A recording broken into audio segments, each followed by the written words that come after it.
What are different applications of GPS? We already know that GPS is a navigation system that uses signals from satellites to determine a location on the Earth's surface. In the present day, GPS finds a number of applications, such as facility management, environmental and natural resource management, street networking, planning and engineering, land information system, etc. The facility management includes locating underground cables, planning facility maintenance, telecommunication network services, etc. The environmental and natural resource management includes agriculture crop suitability, management of forests, agriculture land, water resources, wetlands, etc.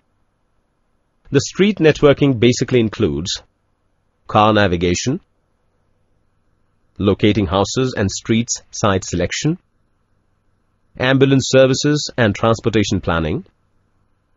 The GPS also used in planning and engineering like urban planning, regional planning, route selection for highways and public facility development. Now the land information system includes cadastre administration, taxation, zoning of land use and land acquisition. The related term is